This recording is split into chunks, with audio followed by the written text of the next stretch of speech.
Let's talk about bar chords. Not bar chords. Yes, bar chords. If you remember, there are two basic categories of chords. There are open chords, and then there are power chords and bar chords, which basically fit into the same camp. We said that in a power chord, where there is the root note and then there's what I call the sidekick. And again, that's a Davism, that's not a universal term, but it works. It'll lodge itself in your brain. It works like this. Let's say we wanted to play an A power chord. Well, then we would play the note A, E string, 5th fret, 1st finger, and then the sidekick right there, clonk on the next string, A string, 7th fret, 3rd finger. So a bar chord is simply adding notes beyond the root and the sidekick.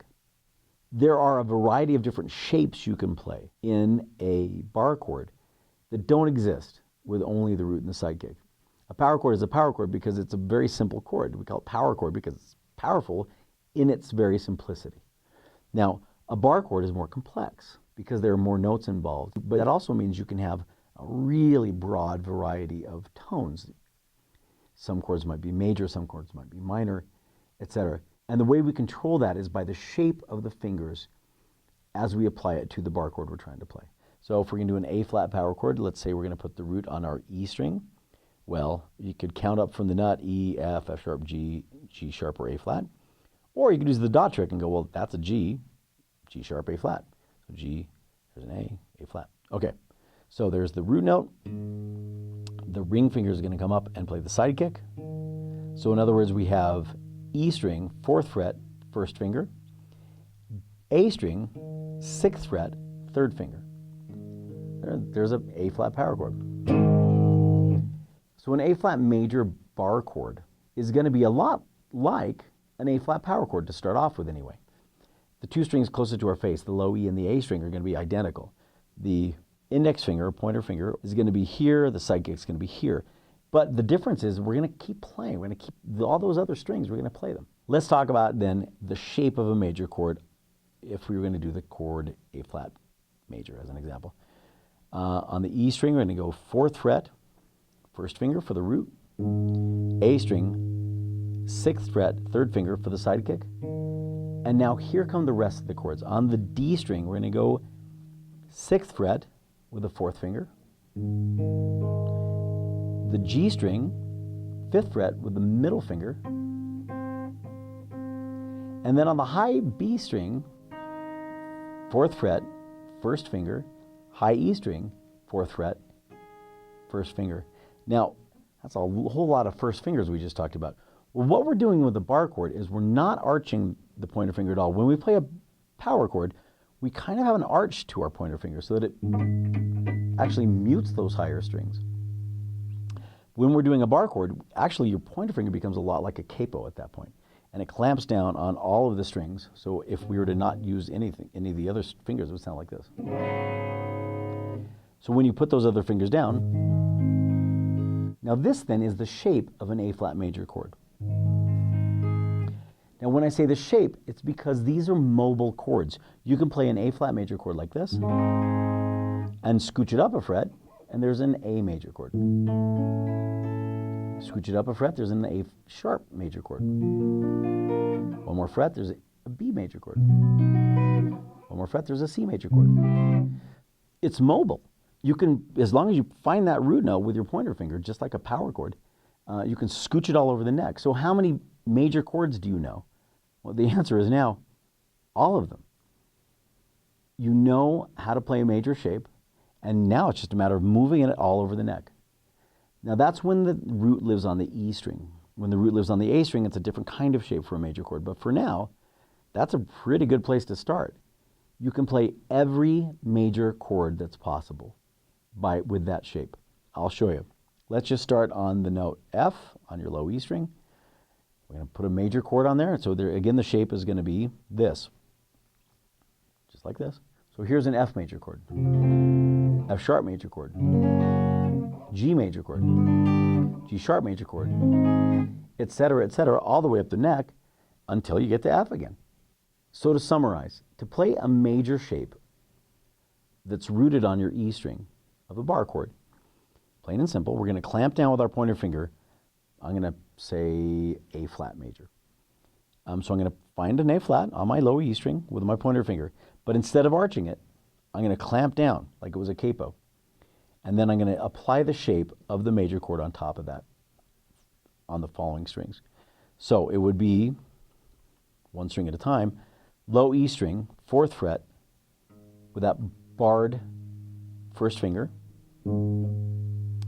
A string, 6th fret, with the 3rd finger, D string, 4th fret, 6th fret, I'm sorry, with the 4th finger, G string, 5th fret, 2nd finger, B string, 4th fret with the barred index finger, and then the high E string, 4th fret with the barred index finger. You want to do a half step higher instead of A flat, do A, great. Scooch. It's all about scooching at that point. Here's another way to look at bar chords. Play me your E major chord, the very first chord I ever showed you. Open E. Looks like this, remember? I saw this documentary a long time ago about these guys who lost their pointer finger. But there's a picture of a bunch of guys standing around like this on an airfield somewhere, and they had all lost their pointer fingers. I don't remember how. And I thought, well, bless them for their service, but also, oh, that would suck if they were guitarists. Because when we play power chords and bar chords, we use our pointer finger all the time. So let's pretend, heaven forbid, that you were to lose your pointer finger. Play me that E chord again. Well, without the pointer finger, it's going to be hard to do, right? How would we do it? Well, we still want to play that chord, even if we don't have this finger, so we would just have to use these 3 fingers instead. So in honor of those guys, I call this the war veteran fingering. It would be open E, A string, 2nd fret, 3rd finger, D string, 2nd fret, 4th finger, G string, 1st fret, 2nd finger, open B, open E, high E. Now, there's no difference in tone between using those different fingers. But the reason a bar chord shape is major is because that's major down there. Now, all we're doing when we make bar chords is basically just scooching that around. So watch, if we take these 3 fingers, scooch them up to your 1st fret, and then clamp down the pointer finger. Essentially, we're using that pointer finger like a capo. Now that is an F major chord. Why? Well, this shape still is major, but the pointer finger is now on an F, and it's barring across that. So there's F major, scooch it up one more. F sharp major, scooch it up one more. G major. Now this is a G major chord, I think the 4th chord I ever showed you. A G major. You can also play a bar chord version of G major, which looks like this. There's a slight difference. So now, believe it or not, you actually know 3 ways to play a G chord. You can play the 4-finger G, 3-finger G, or the bar chord G. G sharp major, A major, A sharp major, etc. You can just scooch it all over the neck. Now, as you've probably noticed by now, most chords are either major or minor. The vast majority of the chords you're ever going to play are major or minor chords. The next most popular chords beyond that are probably power chords.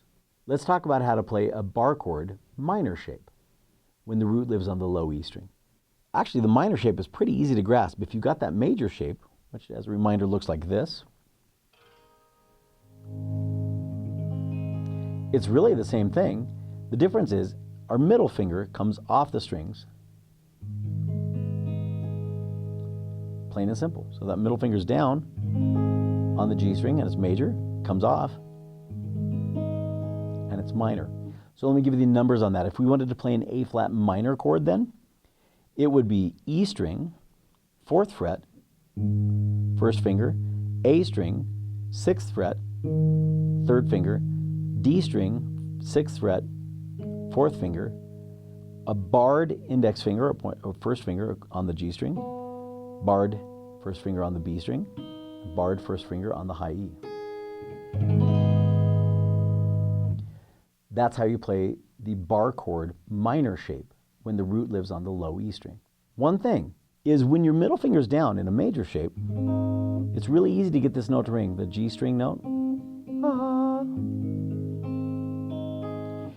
But there's a big, what I call danger string that G string is trouble. Because of the shape of your finger, that G string, when we play a minor chord, oftentimes is unintentionally dead like this. The difference between major and minor lives on that G string, whether the middle finger is down or not. So we have to make sure that string is making noise, sounding, or it's not going to be a kind of a defined chord. The reason that it's hard to get that G string to make noise when it's a minor shape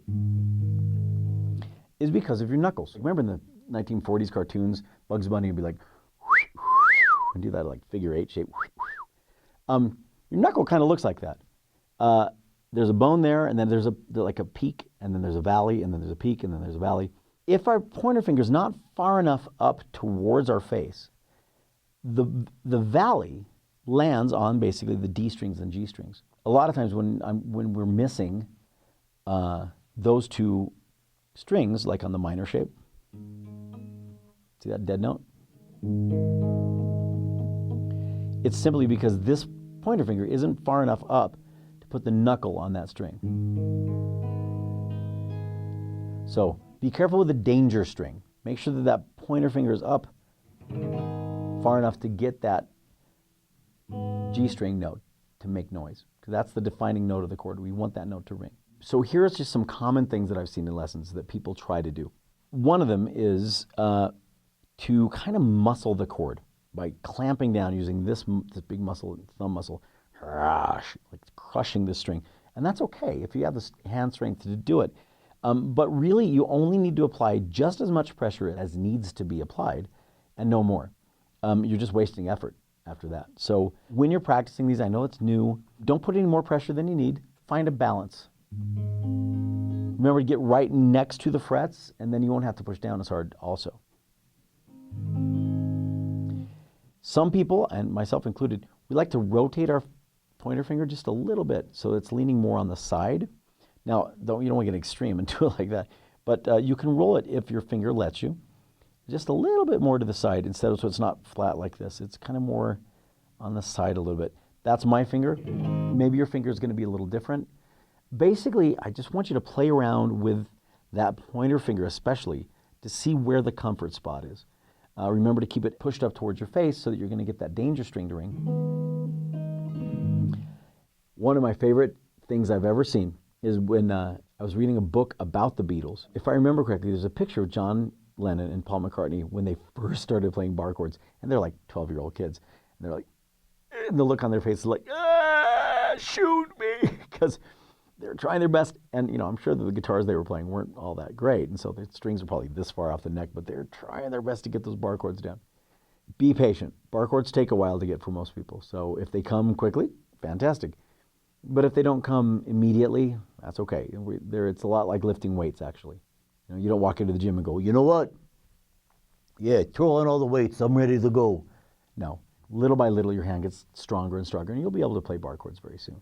One thing you can try, if bar chords are just seeming way, way unachievable, is to make your strings lighter.